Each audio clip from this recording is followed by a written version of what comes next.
Hi, I'm Aileen Eakins. I'm a real estate advisor with Engel Volkers here in Victoria on beautiful Vancouver Island, and I am back with Russ Cass, who has just been a font of knowledge in doing building inspections for condos. I should also say you do single family dwellings. You doesn't just the strata buildings. I don't want to leave anything out. Yep.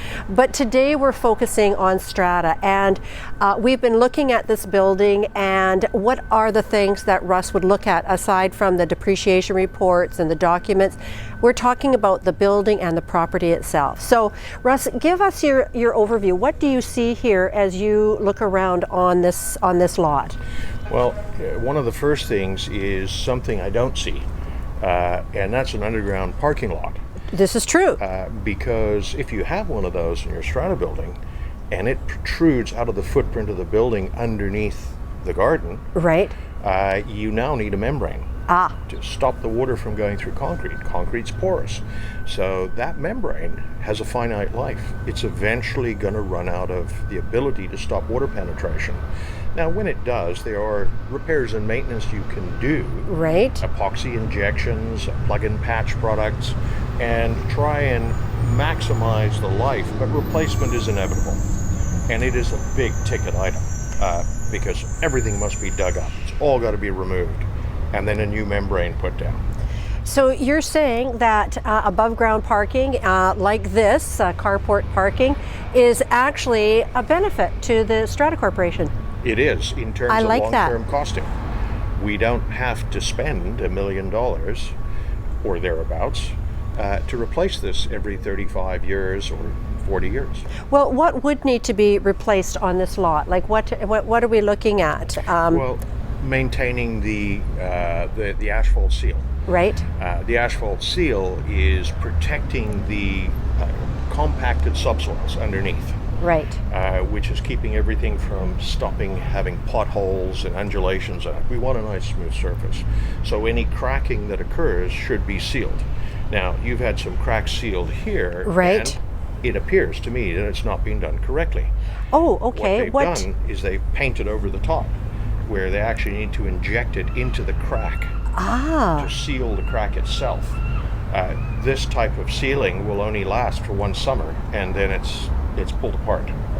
Well, I'm going to pass this video on to the Strata Corporation. Don't tell them it was me. But there's those little things. Repairs and maintenance, when you get to it, must be done correctly. And for a strata, that's sometimes difficult because they're volunteers. They're not technical people. True, and you're sort of, you really need to be engaging with professionals on a pretty regular basis to make sure, you know, your key phrases of repair and maintenance are done. Absolutely. Right? Absolutely. Russ, I have a question for you. You know, speaking of big ticket items in a Strata Corporation, aside from the underground parking, what are the other really big ticket items that are going to come up for repair and maintenance and cost the biggest amount of money? Okay, so to get that into real terms is all assets fall into two categories. They're either flexible or they're inflexible. Okay. So if you think of your car, the tires on your car are inflexible. When the tread's gone, you cannot go to Canadian Tire and get a spray that will give you another 100,000 kilometers. Pity. A puncture is different. You can repair it. Right. And you can maintain your tires by periodic rotation and making sure the wear is even. It's the same thing as your building. Your roof is an inflexible. Right. Your parquet membrane is an inflexible. Right. You can do things to add a few years, but you can't double the life. Right. Windows, yes, are in some cases a flexible. Right. Because you have a finite life of a metal frame aluminum window right. of perhaps 60 to 80 years, depending on its repair and maintenance. That one's interesting because most people replace them at 40 years. Not because they're worn out, simply because they want a better product. They don't want the condensating. Right. And we have definitely seen that in this building, right? So I find that people will sometimes go to a flexible asset in a strata. They'll replace it at considerable cost. Right. There's a building just down, not far from you actually, that replaced their carpets, painted their hallways, looks beautiful, but they had the roof looming. Uh-oh. And so they defaulted to a flexible asset spent their money, but had an inflexible that was waiting to be done. Great. So what are the inflexibles? Like what is, like I think about elevators, like, because to me, they're a big ticket item, aren't they? They're a big ticket item. With that one, it's interesting because the regulation around depreciation reports does not identify an elevator as something that must be included in the report.